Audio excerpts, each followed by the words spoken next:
morning, good afternoon, and good evening, everyone, and welcome to this launch of the 2024 Climate Technology Progress Report. My name is Sara, Trærup, and I'm the head of the Technology Transitions and System Innovation unit at the UNEP Copenhagen Climate Center, and I will be moderating this event. We're pleased to present you to the 2024 Climate Technology Progress Report that will take stock of where we're at in enabling climate technology development and transfer. Before we delve into the report, I would like to mention a few housekeeping guidelines.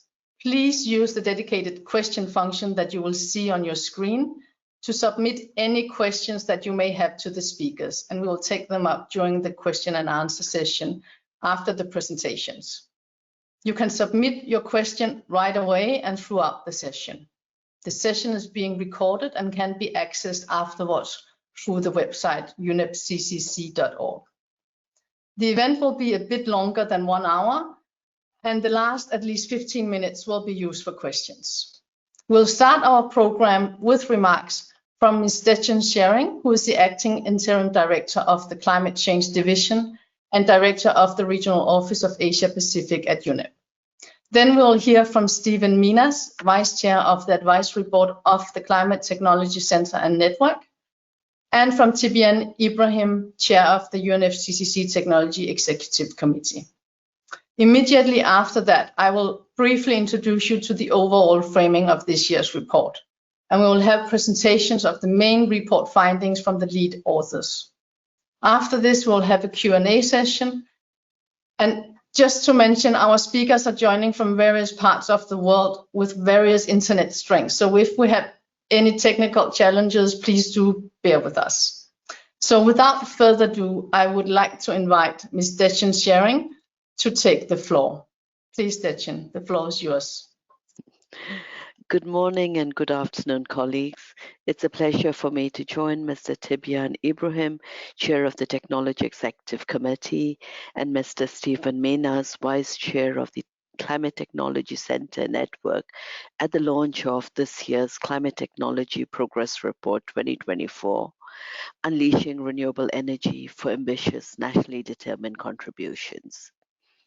This report will provide a systematic annual assessment of progress on technology development and transfer, and it's being launched just before the UNFCCC 29th session of the Conference of Parties. Countries have committed and reaffirmed their commitments to limiting global warming within 1.5 degrees centigrade in line with the Paris Agreement. They've also pledged to accelerate the transition away from fossil fuels and to embrace renewables such as wind and solar power. In the first nationally determined contributions, 71% of parties included quantified targets on electricity generation. 96% identified renewable energy as a key area for action. Earlier last month, UNEP released the latest emission gap report. The findings of the report show that we have much ground to make up. If we are to get on a least cost pathway for 1.5 degrees, our emissions must fall 42% by 2030 compared to 2019 levels. For 2 degrees, our emissions must fall 28% by 2030. So countries must increase ambition and action in the next round of nationally determined contributions, which are to be submitted in early 2025. The 2024 Climate Technology Progress Report also reviews the progress towards the goal of tripling renewable energy capacity by 2030, and again emphasizes the urgency of scaling up effective climate technologies. While it is true that further development and transfer of new or current immature technologies are needed, in many cases we find we have the tools and technologies that enable us to cut emissions and to adapt to the impacts of a changing climate. However, the progress of adoption greatly varies amongst countries and regions. Renewable energy technologies, especially for solar and wind, have seen rapid cost reductions, with some established and emerging markets even leading in financial commitments and renewable energy investments. But again, renewable energy investment is still very limited and is not growing in many developing and emerging economies. The current investor landscape is often dominated by large private investors, highlighting the need to come up with alternative ownership structures that can empower communities and generate far-reaching social benefits that support equitable transitions. The technical assistance requests that the Climate Technology Center Network have received and implemented on renewable energy and energy system integration reveals that many developing countries require support to overcome barriers to deploy renewable energy solutions. They need to strengthen capacities and design enabling policies and strategies. In addition to this, it's also critical that we foster and accelerate digital solutions and technologies for an effective and long-term global response to climate change. Digital technologies, although their role in decarbonization pathways remain limited, are critical for mapping renewable energy potential, improving efficiency, and integrating with other sectors such as water and agriculture. So to close, the report highlights the urgent need for a robust governance framework to drive the transition to renewable energy, to accelerate the upscaling and adoption of climate and digital technologies at the required speed and scale. To this end, UNEP, through the UNEP Copenhagen Climate Center and the Climate Technology Center Network, stand ready to support and collaborate with all relevant stakeholders. I wish you fruitful discussions ahead, and I thank you very much. Thank you very much, Dechen. We really appreciate it. So now I would like to invite Stephen Minas, Vice Chair of the Advisory Board of the Climate Technology Center Network. Stephen, please, the floor is yours. Thank you very much, Sara. I'm very much happy to be here to contribute to this launch of the third edition of the Climate Technology Progress Report. And as a partner in the development of this publication, the CTCN is proud to present indeed the findings, which highlight the progress made toward the goal of tripling renewable energy capacity by 2030 and emphasize the enabling conditions essential for this transition through the lens of technology transfer and systems integration. So indeed, the CTCN, as a partner in the development of this publication, contributed a case study that focuses on a technical assistance project of the CTCN in Burkina Faso. This project leverages Burkina Faso's solar potential through a pay-as-you-go model aimed at rural agro-industrial facilities, promoting renewable energy adoption and improving agricultural productivity. Digital tools like mobile payment platforms and smart meters enable flexible payment options that align payments with rural income patterns to ensure affordability and energy tracking, making energy access more affordable for rural populations. So, as mentioned, just one of the ways in which the CTCN has contributed to this report.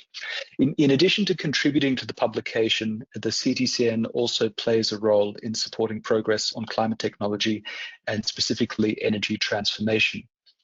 As the implementation arm of the UNFCCC technology mechanism, the CTCN delivers technical assistance, capacity building, and knowledge sharing through a network of over 800 public and private institutions, including research and academic organizations.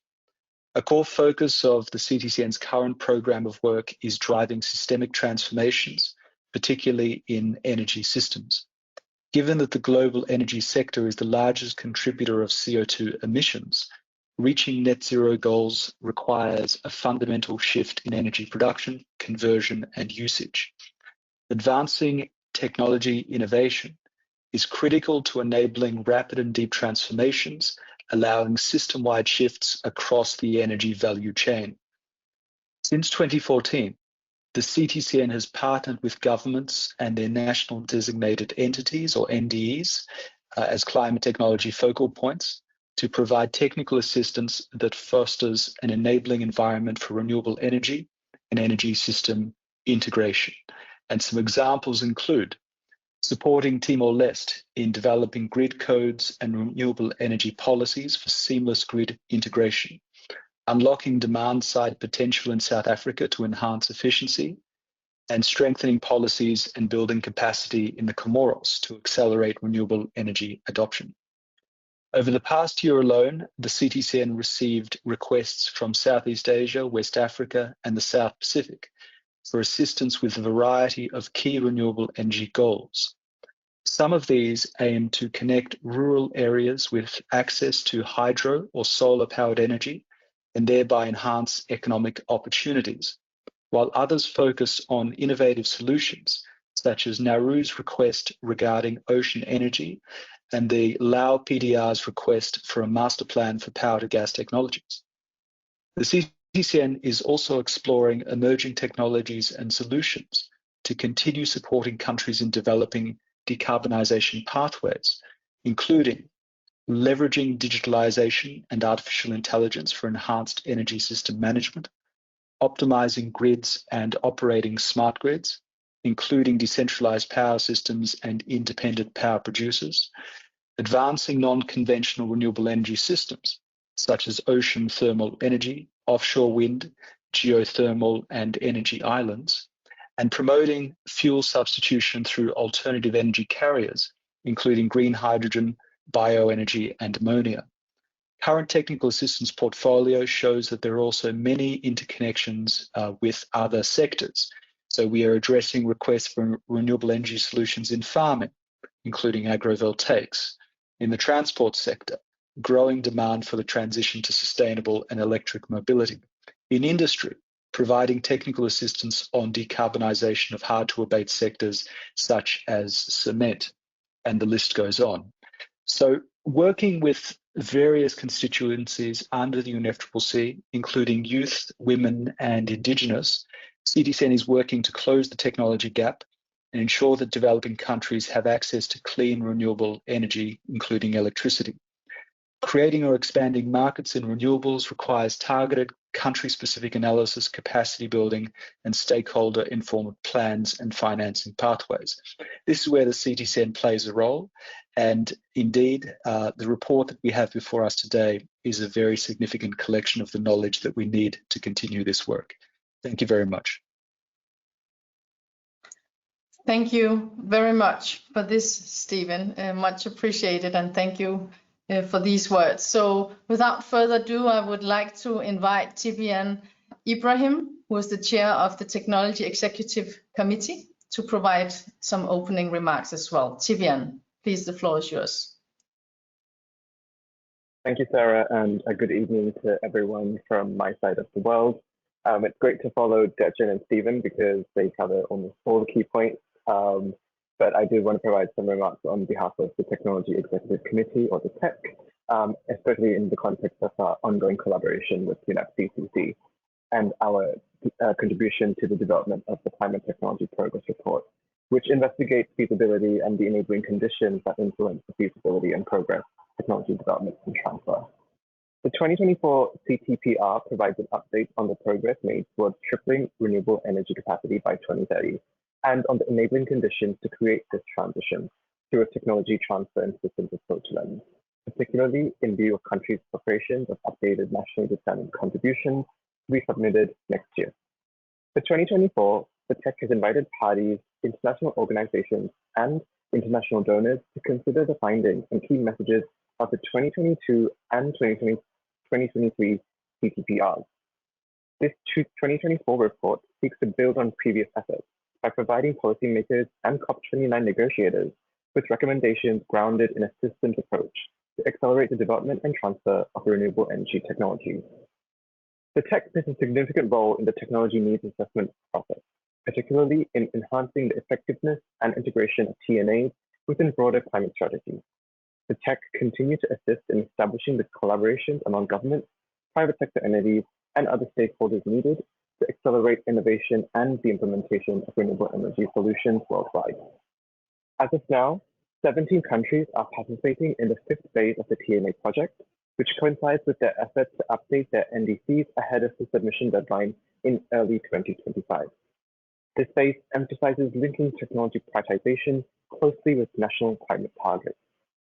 170 of the 188 parties that submitted NDCs by early December 2020 included references to renewable. Of these NDCs, 71% specified quantified renewable energy targets that were focused on electricity generation. If all renewable energy targets identified in the 2020 NDCs were implemented, an additional 1,041 gigawatts of renewables would be added by 2030. This would lead to an increase of nearly 42% in global installed capacity for renewable power generation, reaching an estimated 3,564 gigawatts by 2030. The target set at COP28 to triple installed renewable power capacity to at least 11 terawatts by 2030 will require all parties to significantly raise their ambition and intensify their actions to achieve this goal. The tech significantly enhances the TNA process by providing essential guidance, promoting integration with NDCs, supporting capacity building, encouraging regular updates, fostering collaboration, and making policy recommendations. These contributions help ensure that TNAs are not only comprehensive, but also aligned with national and international climate objectives, ultimately facilitating effective climate action in developing countries. For the 2024 CTPR, we have been involved along with the CTCN in the steering committee meetings. We've provided the review to the CTPR development process and the endorsement of the report at different related events. Key messages from this report include on technology adoption and feasibility, investment in finance, and innovation, digitalization, and governance. And we reported discussions on this event with UNEP CTC. And let me just thank Sara, her team at UNEP CTC for their ongoing collaboration, and we hope this report will be beneficial to those who use it in the formulation of their next NDCs. Thank you. Thank you very much, Thibyan. Thank you, Stephen and Dechen, for your opening remarks. We really appreciate it. So now we'll move to the next part of our agenda, where, as you can see here, we will hear from a number of speakers who are part of the lead author teams for each of the chapters in the report. To present the chapter on technology adoption rates, we have my colleague Blanche Ting, who is an advisor on climate, energy and innovation here at the UNEP Copenhagen Climate Center. We have with us to present the chapter on feasibility assessment, Debora, who is the chief of the Energy and Natural Resources Unit of the UN Economic Commission for Latin America and the Caribbean. Debora is also an IPCC lead author focusing on adaptation, sustainable development and renewable energy. We have for the investment and finance chapter with us Elisabeth Gilmore, who is an associate professor at University of Carleton, and Elisabeth is also an IPCC lead author. Then to present on the chapter on innovation and governance, we have Somavilla, who is a senior research fellow at University College London, as well as Carsten Schulz, who is an assistant professor in governance and innovation at the University of Groningen. I would also like to mention and express our appreciation to all the 28 authors who have contributed to this report, to the 26 reviewers, as well as our 10 steering committee members. All of them are listed in the report itself. Now, before we start with the chapter presentations, I will provide you with a short introduction to the report. So, in the report, the overall focus of the 2024 report is on renewable energy technologies, including grid integration. In recognition that there is a need for system transformation to create the transformational change needed to keep the 1.5 degree target alive, the report takes a systems approach. We look at renewable energy systems as a whole and not through standalone interventions. The specific focus of this year's report, as we have heard from the opening interventions, is that the global stocktake has highlighted the need for urgent actions. We have the COP28 that set goals to triple renewable energy capacity by 2030, and countries are preparing to submit their updated NDCs during the next year. The NDCs need to be ambitious and they need to have clear and measurable conditions for achieving the conditional targets. Conditions might include international climate finance, technology transfer and capacity building support. And building onto this, the global community is anticipated to extend both technological and financial support to aid many lower and middle income and low income countries in meeting these conditional targets. In the 2024 Climate Technology Progress Report, we therefore focus on where are we at in tripling renewable energy capacity globally by 2030, and what are the opportunities to reach this target.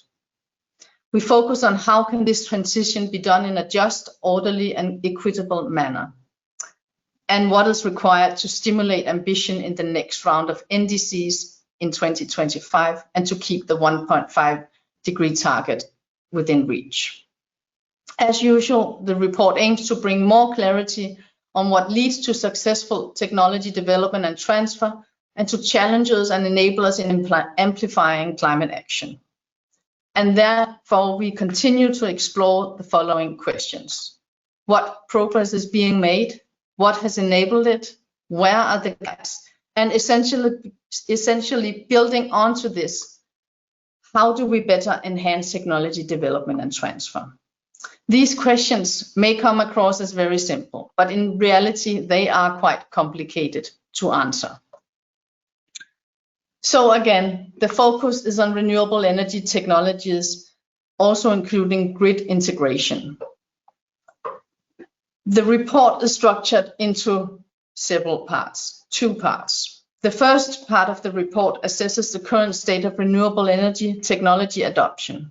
It provides an overview of global and regional trends in technology adoption rates. The second part of the report builds onto this and explores how do we enable progress and enhance the conditions that allows us to create the necessary transitions and progress necessary. The report again takes a global approach with a regional breakdown of its results to assess overall progress on technology development and transfer. While regional analyses provide more contextual depth, information at both global and regional level is essential. Finally, all chapters include case examples that provide specific details for specific contexts. So without further ado, I would now like to invite my colleague Blanche Ting to share with us some insights from the chapter on technology adoption rates. Blanche, please, the floor is yours. Thanks very much, Sara. So good afternoon and good morning to everyone, and thanks all for the attendees. Looking forward to this discussion. So in my chapter, I talked about the technology adoption rates. And as what Sara said, the question is, where are we? So the question here on the slide is to assess the context of tripling. Where are we and what is the goal? What is the end goal? So at present, the total installed capacity of renewable energy, especially on solar and wind, is around 3,800 gigawatts. And it is led by solar PV and wind power. So in the report, you can see here on the right-hand side, there's many graphs to show that there is an exponential increase of renewable energy for the past 10 years. And the IPCC has indicated that the goal of tripling renewable energy requires increasing 3.4 times compared to 22. So we're looking at the end goal of being 11 terawatts by 2030. And according to this tripling, one of the factors that have assisted in the uptake of renewable energy is the rapid decline of costs. So global solar PV and wind energy has grown with the relative costs, the decline of costs of electricity from solar PVs and wind, as well as respectively the battery prices as well. So to meet this tripling renewable energy, the question is how fast? So the speed and scale is important. We can appreciate that a lot has been done in the last 10 years, but of course to triple, to raise our ambition in tripling, we also need to appreciate that the annual average increase also needs to accelerate. So for example, this would be required around 18% of installed capacity every year until 2030. So you can appreciate this ambition is quite high, but it's also important that with the end goal in mind of 11 terawatts, it is also becoming clearer for countries and regions to meet such goals. So the question is, how do we then accelerate this installed capacity? The next slide, please. So this slide in the report, the regional share of renewable energy tripling, it's also important to provide context about what does tripling mean, because not all countries or region would have to double or triple. Some regions may even have to quadruple or at least even 6 times the current installed capacity. So different regions are scaling the renewable energy capacity at different rates. So for example, the MENA region, given the highest growth factor, the current installed capacity would then have to quadruple. For example, in regions like Saudi Arabia and Egypt and Algeria, there's a need to quadruple. And the other regions, for example, in Africa, in the African Union, there was a Climate Africa Summit last year where they had a pledge in and not only quadrupling, but 6 times the installed capacity. So if we look at the current installed capacity in Africa of around 56 gigawatts, there's with this ambitious goal, there's an ambition to pledge 300. So that's 6 times. So it's just to go to appreciate that tripling in the context of region, some countries may actually have to accelerate far more given the existing base. Next slide, please. So with all this renewable energy capacity into the grid or into the energy system, to also increase ambitions in the NDC, it is important, and it has been also mentioned in a previous discussion, is about looking at it from a systems lens. Systems perspective is very important because once we have increasing renewable energy, there's also then a need for systems integration. So for example, the technology inherent characteristics of renewable energy as such, for example, in solar wind, they also bring into spatial and temporal variability. There's also the asynchronous electrical generation. So the characteristic of variability is also important to appreciate, because the question is, when you have more renewable energy, what is the supportive infrastructure? So it's been mentioned is, how do we then integrate all this variability into the grid?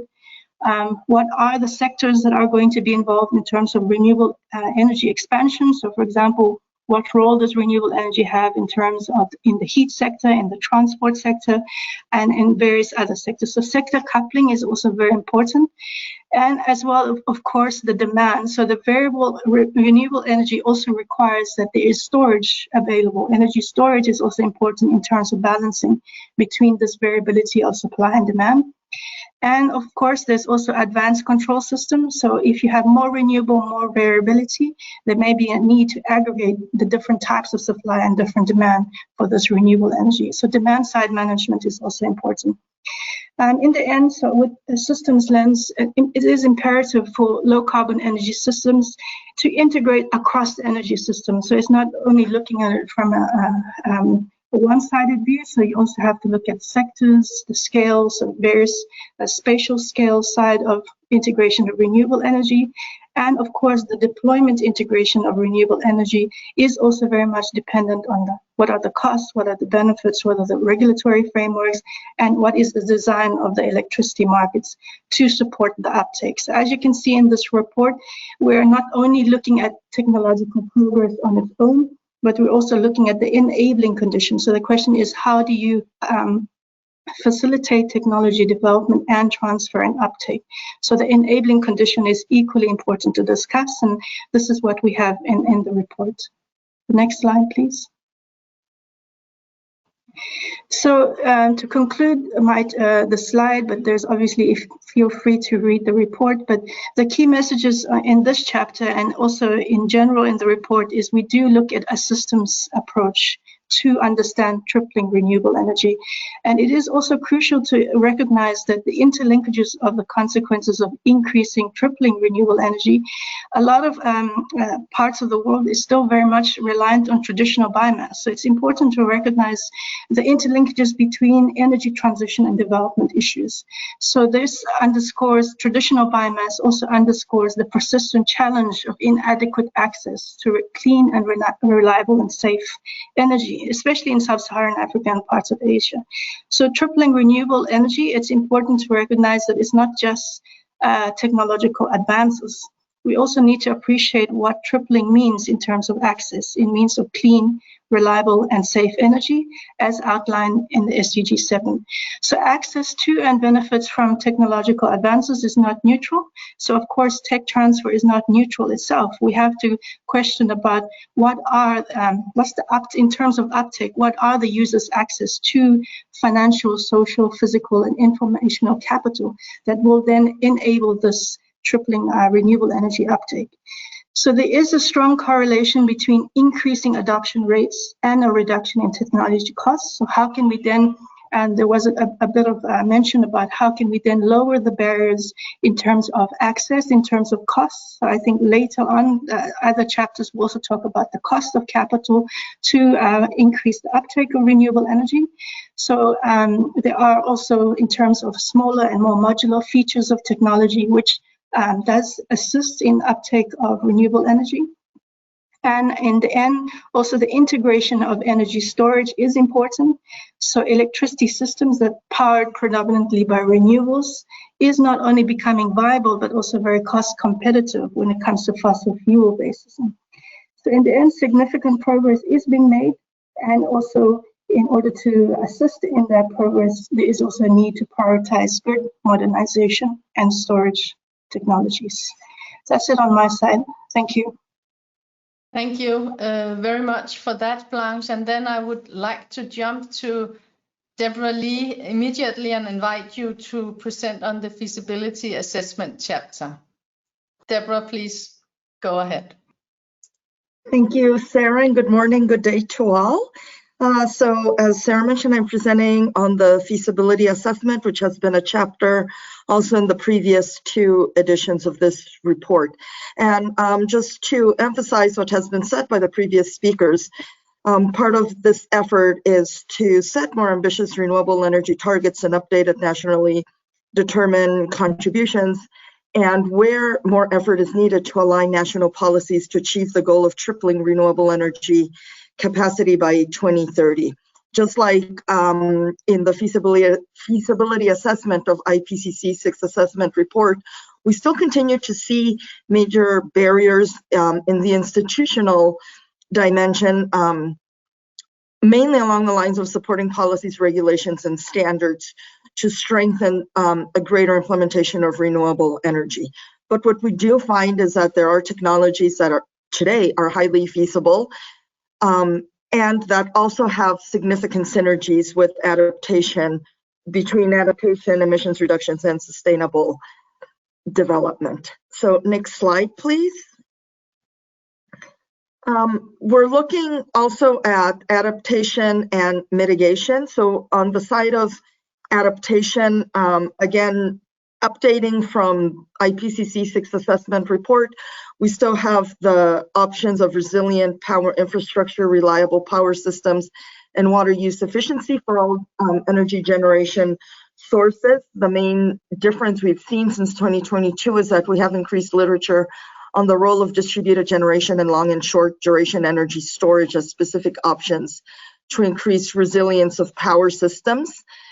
Of course, with its associated synergies with mitigation and sustainable development, and also that the institutional dimension continues to be the weakest, with more barriers.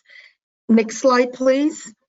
For the mitigation options, we divide here, again, focusing on renewable energy technologies, on solar, wind, hydro, looking at run-of-the-river and hydros with reservoirs, and we can see the difference there. We have geothermal energy, energy storage focused on pump storage, hydro, and battery electrochemical storage systems, and then demand mitigation focused on building and transport.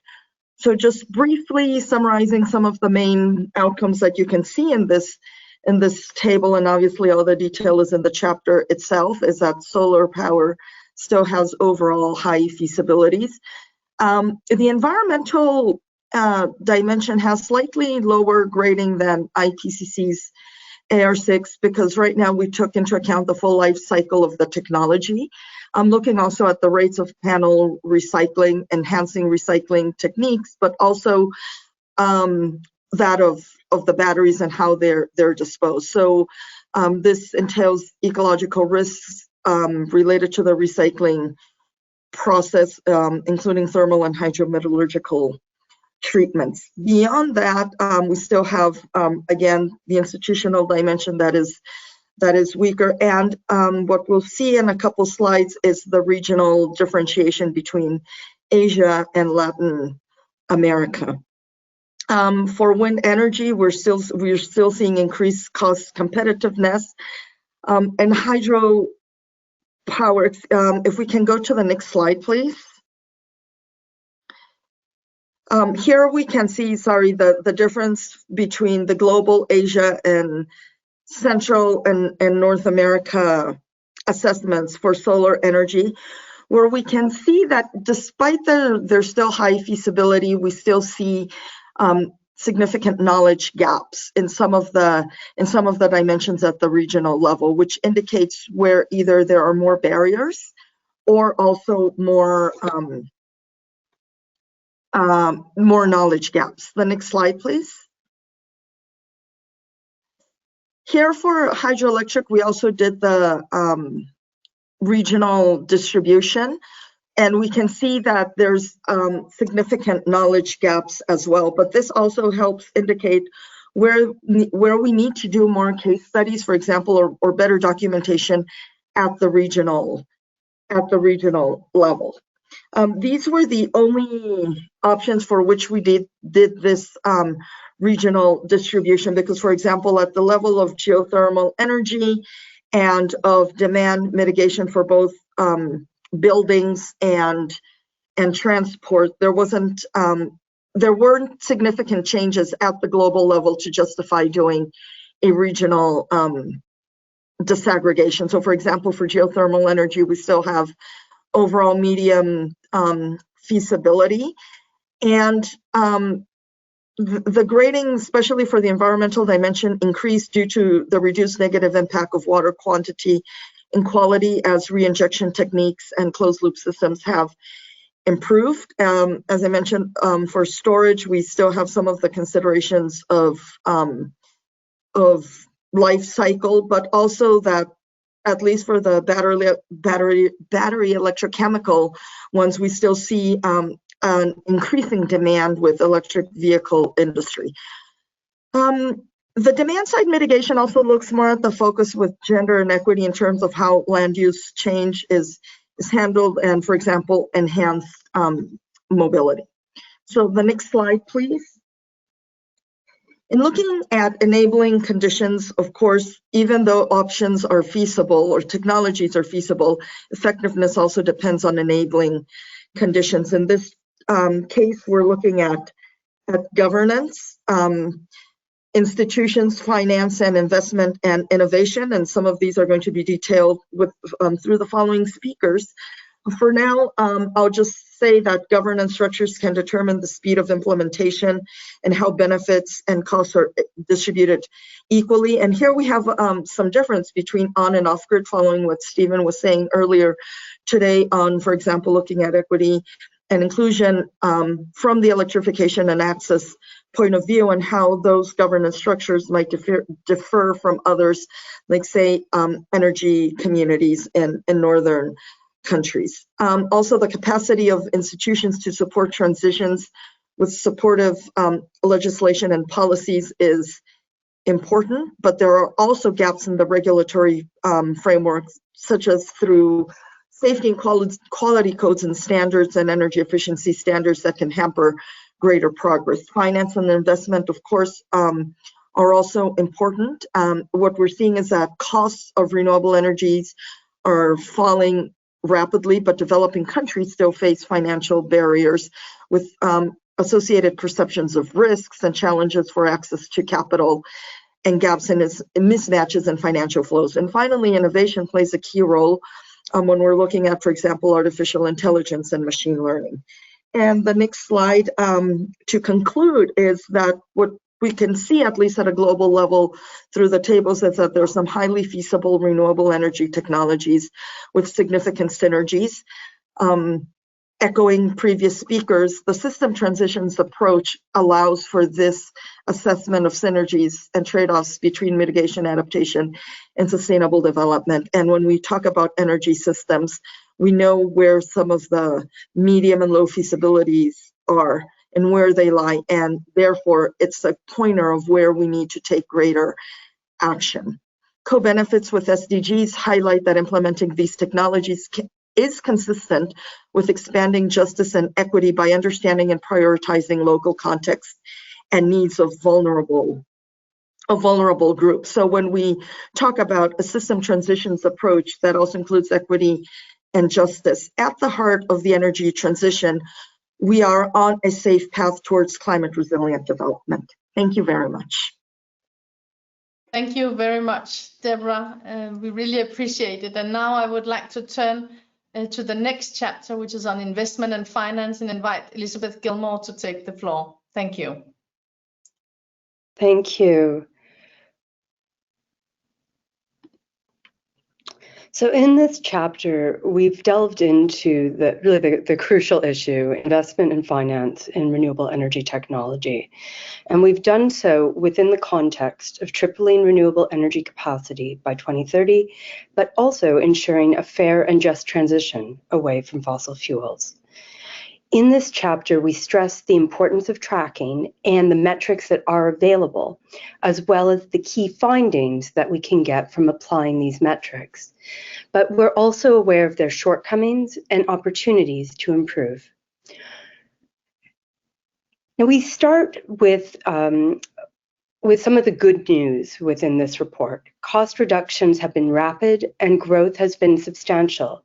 In fact, each year, the estimates have been revised upwards by the end of the year, justifying an optimistic outlook.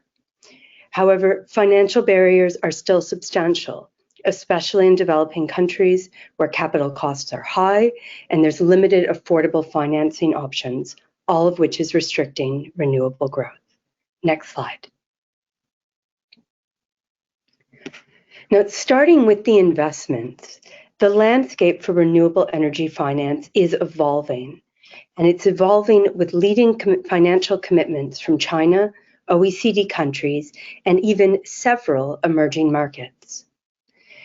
But as noted already, investment remains very limited in many developing countries and is not growing in other emerging markets. Now, this brings into focus a number of barriers. The main one being that there is a need for some comprehensive changes, and this includes reforms of economic and financial structures that are necessary to make renewable investments viable. Namely, here we speak to removing fossil fuel subsidies, setting up effective carbon pricing, and adjusting market structures to facilitate the deployment of renewable energy. Next slide. So in many developing countries, the absence of investment can be revealed by looking at the cost of capital. Here, high financing costs create significant barriers. Capital costs in these regions can be 2 to 3 times higher than those in developed economies. And this severely limits the feasibility of large-scale renewable energy projects, which are capital intensive. Now, we can also recognize, though, that in some countries, this metric is so large for it to almost lose its meaning. And certainly its meaning as a source of direct intervention into certain aspects of the cost of capital. But rather here, it stems from and requires changes through more holistic policy mixes.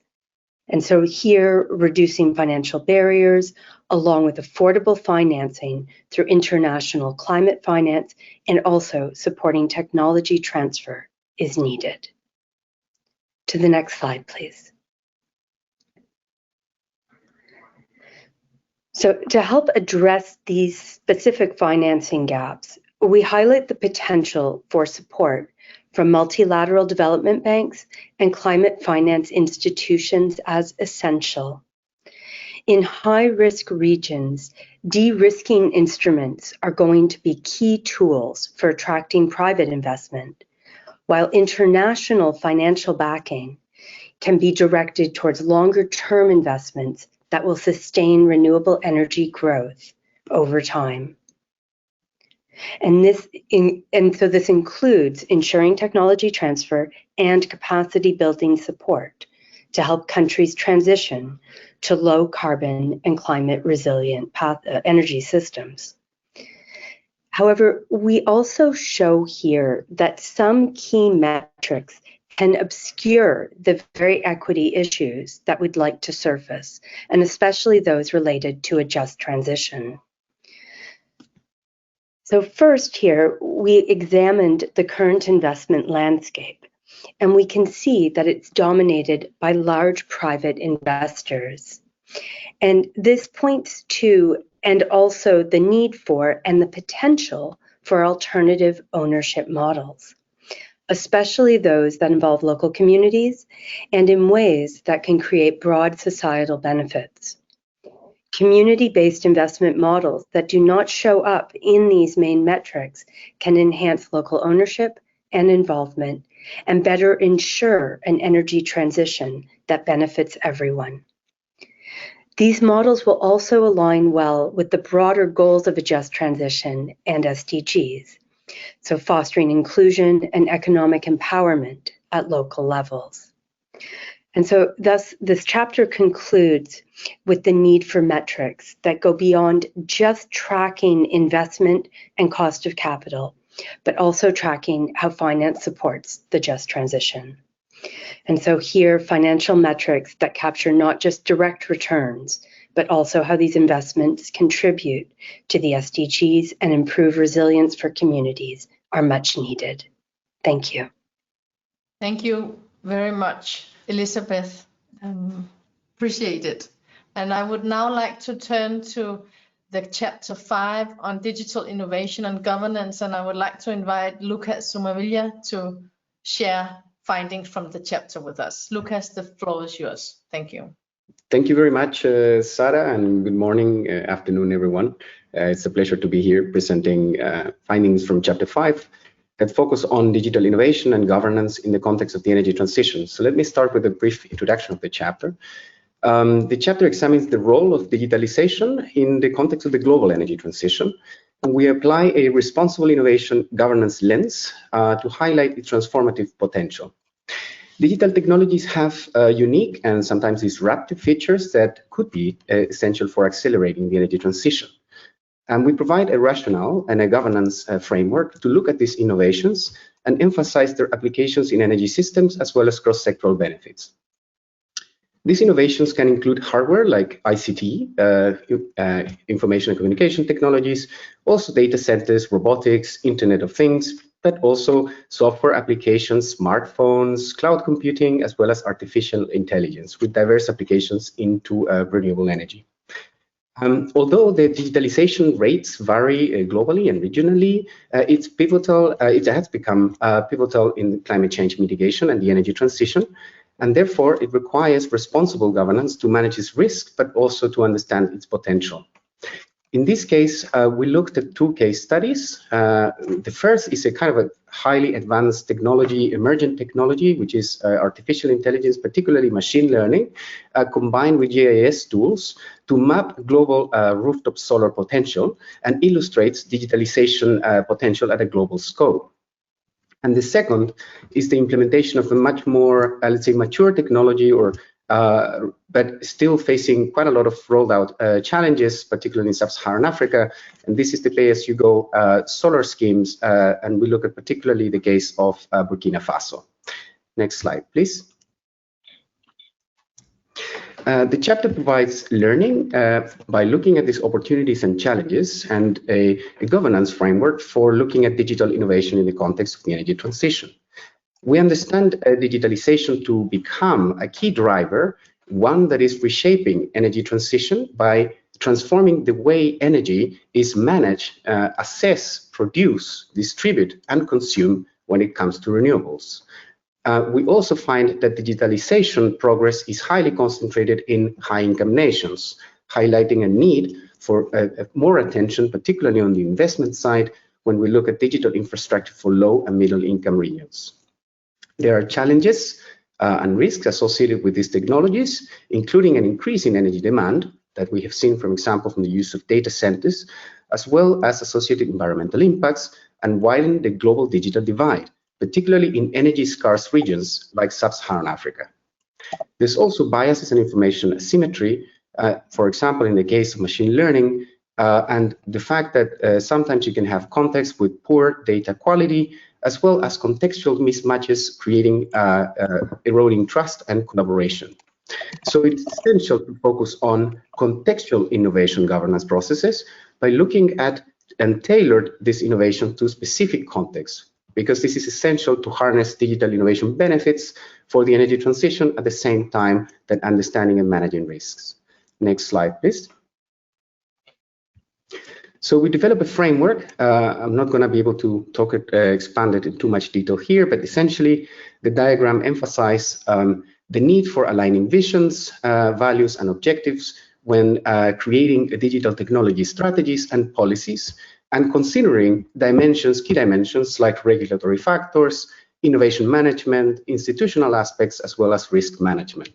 Of course, while this framework is naturally of a general nature, each dimension will need to be then adapted to the specific need and context of the country in which it's being applied.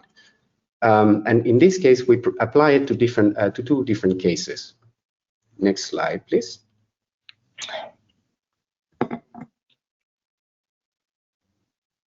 Thank you. So the first case study is using artificial intelligence for rooftop solar capacity expansion. We know that solar PV energy is an important source of renewable energy, and there are several complementarities and advances by combining machine learning with GIS satellite tools to support global PV capacity assessments. Recent AI-based approaches have shed light on these assessments, highlighting the potential to predict the expected solar PV capacity in individual homes, but also across different buildings in the built environment. So while these AI-based insights can be used to infer insights for low data context, for example, in the case of sub-Saharan Africa, these algorithms are typically trained on high data context, let's say in the global north. As a result, there can be heterogeneity between contexts, and this can lead to unrealistic bias and even harmful predictions on low data context. And generating large algorithms such as this require a huge amount of data as well as a server capacity and infrastructure. Both are predominantly in the hands of the private sector currently. So in conclusion, while these algorithmic insights cannot replace the actual physical infrastructure for energy, in this case solar PV, they can significantly help reduce uncertainty and attract more investments from both the private and public sector into rooftop PV development. But as these technologies develop, and they're developing quite rapidly, the efficient use of these insights for renewable energy capacity will require stronger collaboration and coordination between different stakeholders. The second case is about developing the last mile of pay-as-you-go energy access innovations in the case of Burkina Faso. Here we looked at Sahilia Solar, which is a Burkina Faso-based company that focus on integrating solar PV systems and pay-as-you-go to harness the country's solar potential. However, there are several challenges, particularly for identifying appropriate business models that work for economically vulnerable populations. These innovative elements should include and CTCN, the Climate Technology Center Network, is working towards providing the technical assistance that is required to better understand the contextual adaptation of pay-as-you-go models in a way that aligns with the payment structures and the income patterns of Burkina Faso's population. But there are, of course, risks associated with this, including unequal access, and particularly for marginalized groups such as women, as well as low-income households and people in remote areas. And in addition, limited digital literacy could prevent some of these users from effectively utilizing some of these payment platforms. Next slide, please. So we come up with some key messages. On the one hand, innovative solutions for integrating digital solutions into renewable energy can help increase effective management of energy variability and ensure the stability of systems. For example, in the case of smart grids and advanced energy management systems. However, governance mechanisms need to be in place, particularly with a view to also integrate ICT hardware with principles of circular economy to reduce the offset potential gains. There's context-specific understanding of digitalization's role in decarbonization pathways, especially at regional levels, let's say Africa, that remains inadequate and demands further studies. Digital technologies are increasingly important for mapping renewable energy potential, improving the efficiency, and enabling interconnections with other sectors like water and agriculture. However, they cannot replace the physical infrastructure that is needed, nor the investments and the governance systems that are needed for the energy transition. And finally, robust governance frameworks are necessary to ensure the responsible use of AI in renewable energy projects. So accessible AI-enabled platforms for socioeconomic groups, including marginalized groups, are crucial and can be facilitated through subsidies and funds that promote digital literacy. I will stop there, but encourage everyone to read the chapter and happy to answer questions that the audience might have. Thank you very much. Thank you so much, Lucas, and to all the speakers for your presentations and your work on the report and reflections on the findings. Now I would like to move to the question and answer session. So with this, I would like to invite all the speakers to turn on your cameras, and then I will just find a question from our pool of questions here for the first set of responses. So I have a question here for the chapter on digital innovation and governance. So this would be for Lucas and Carsten, I believe. So the question would be on artificial intelligence tools such as machine learning, that it can have negative consequences, including algorithmic biases that contribute to information asymmetry. How can less developed countries not only gain access to these technologies, but also be protected from their potential adverse effects? So Lucas and Carsten, over to you. Thank you very much, Sara. Maybe I can start and then pass on to Carsten.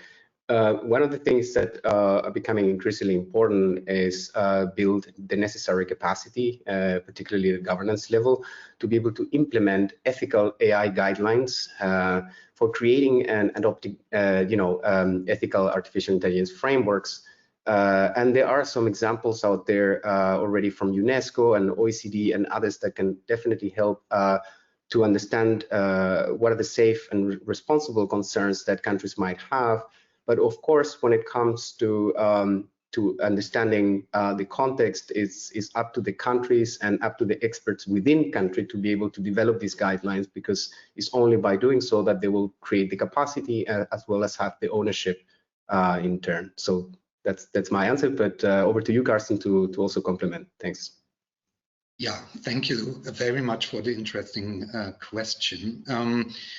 I would say if we want to scale up AI-based technologies, such as using machine learning for advanced solar capacity mapping, it requires fostering public-private partnership models.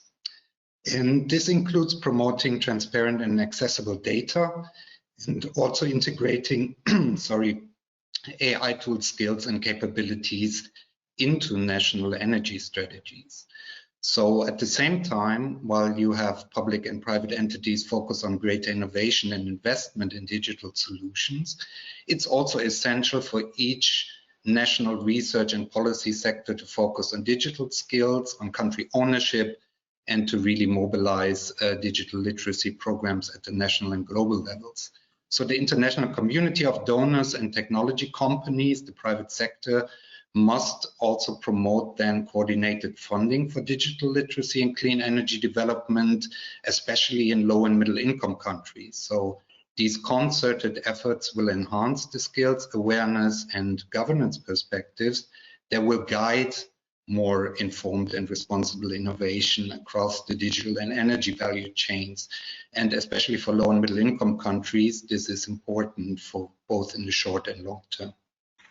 Thank you for those responses. So I just move quickly to the next question, which I believe I would like to ask to you, Blanche, on the technology adoption rate chapter. So we have a question here on how can developing countries prepare for system integration when we already have quite weak and under-maintained grids.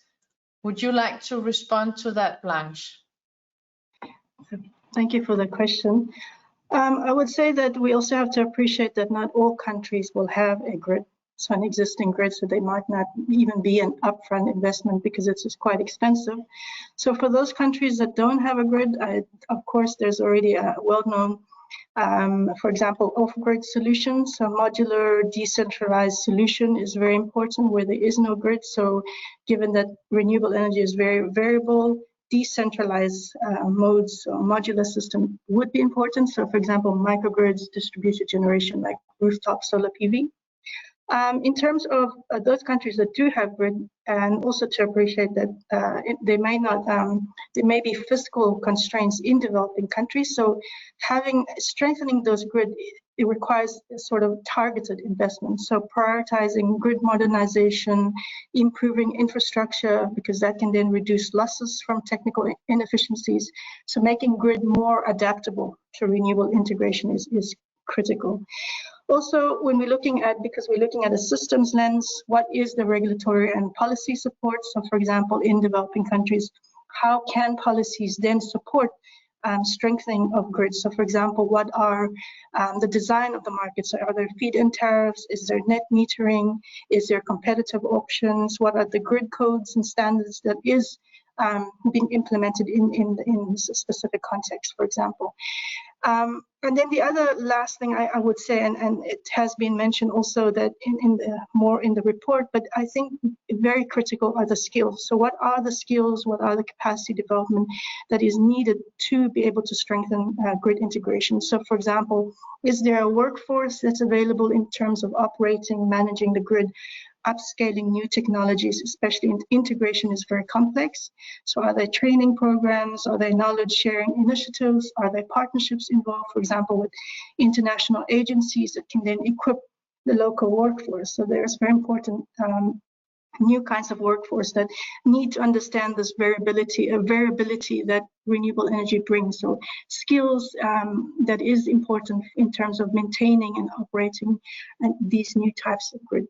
So that's very brief, but that's my answer to that question. But also with details. So thank you for that, Blanche. I think that was a good set of responses there. So perhaps I have a question that goes for the feasibility assessment chapter. So I'll turn to you, Debora, on this one. The systems focused perspective that you speak about in your chapter that takes a more integrated perspective of the energy transitions, which enable then a faster and deeper adaptation and mitigation action pathway, while also advancing on the broader sustainable development objectives. Can you share some highlights or insights on how the findings from the feasibility assessment can be translated into actionable policy items? Yes, thank you very much, Sara. So as you well mentioned, the system transition approach really brings together mitigation, adaptation, and sustainable development. So when you see in the chapter, and you can look at all those big tables in more detail, as well as the text that accompanies it, we see how the linkages go. For example, like even though we really need to accelerate implementation of renewable energy, this needs to be done in a responsible manner. So for example, one of the bigger changes that happened since AR6 is like solar energy taking a deeper dive into the whole life cycle assessment and looking at disposal. So this part of disposal and of, because we're talking about different toxic materials, and what impacts could they have if not disposed of or recycled properly can also have an impact. I think storage is one of the technologies that came out more strongly because we do need it for intermittent renewable energy systems, but because they also have very important adaptation implications. But for example, when we look at what materials we need for storage for these batteries, especially talking about electrochemical ones, and what we also find is competition with the electric vehicle industry, which also employs batteries. So what are the cost implications of that, but also of disposal? The other thing that comes out through this, especially as we did the regional, or even though we don't show regional for every technology, there was a thought process and there was an assessment that went into it. And I mean, again, the ones that don't have regional is because there wasn't enough either literature or differentiation, is that the stark contrast between the global north and the global south, and how we deal, for example, with transportation, and how in some places you'd focus more, say, on private electric vehicles, while in others you'd be talking more about tuk-tuks or public transportation, or enhancing public transportation routes to be more equitable and just especially for marginalized populations. So getting more concrete onto how this translates to policy is that we look again at where the gaps are and where we have significant barriers. And the institutional dimension, since AR6, IPCC 6 assessment report, shows these bigger gaps. So standards, regulations, standards for both quality and safety and security of different equipment, handling of materials is needed. More energy efficiency regulations, for example, and specific regulations on recycling and end use life of these different components are needed. And just to tap onto Lucas and Karsten, we are also seeing an increased role of artificial intelligence. So the other thing that we highlight, although it's not part of the assessment itself, is that even though we say we need to triple renewable energy, which we clearly do, we do need the grids. We do need more transmission and storage, without which we really can't triple renewable energy. So that is something that we all need to keep at the front of our minds. And then what are the policies that are needed, that when we talk about renewable energy, it's not just increasing capacity of generation capacity of specific technologies without upgrading or putting in new grids and better storage. Thank you. Thank you very much, and important to emphasize these last points, so much appreciated. I have a last question before we would need to close, and this would be on the metrics for evaluation of renewable energy investment. So I believe this goes to you, Elisabeth.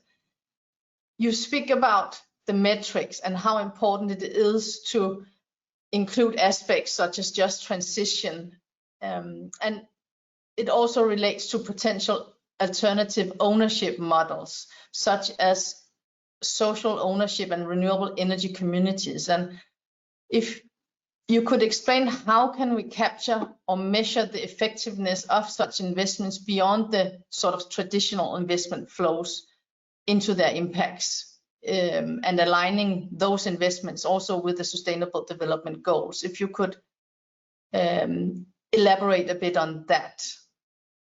And just in a few minutes, so we will wrap up. But thank you, Elisabeth. Over to you. Yes. So Sarah, that is that's a really great question, and one that I think has a certain urgency in terms of need. While we are seeing these remarkable growths, they are on metrics that are also revealing where we're not seeing growth, and that opens up the need to think not just about why, but about some of the inequities that may already be underpinning what these metrics are showing. And so, we don't make sort of specific recommendations for metrics in the report, but rather we speak to some features that we think could be used to reframe the evaluation metrics more along the lines of the effectiveness of just transition aspects, the alternative ownership models that we think really come to the surface, and as you mentioned, the alignment with SDGs. And so a number of metrics here could include thinking about community engagement levels, participation and decision making. I think we cannot understress the need to think about income and job creation as part of just transitions, ensuring that economic benefits really flow back into communities, as well as the need to think about the long-term financial viability of these strategies. So here thinking not just about capital costs and returns, but about how this supports community resilience and even financial sustainability to reduce dependencies on external funding over time. And so I think these are some key features that that we really highlighted. And I feel like it's such a good open-ended question that I could really go on, but a couple others that would rise, that we would want to see elevated would include thinking about making sure that you're capturing co-benefits, environmental and health benefits, bringing those into the financial decision making, and also thinking about just data transparency and accessibility in general. So all of these metrics are really underpinned by having good and credible data, and that point can not be sufficiently stressed, that in many of the countries where we want to see the most growth, some of the reasons why we're not seeing it is also because these are countries where we lack the data that we really need for decision making. And I think that's an urgent need. Thank you. Thank you very much. And I think we can all agree to stressing this urgent need on data and information for that sake.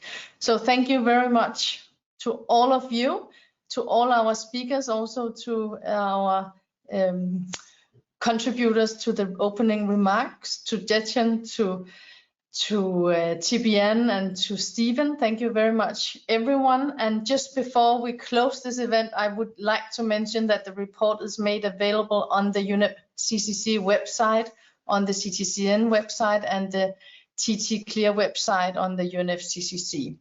So many thanks to all of you, to the attendees for staying with us during the whole session, and also for giving us some good questions to reflect on. I wish you all a pleasant rest of the day.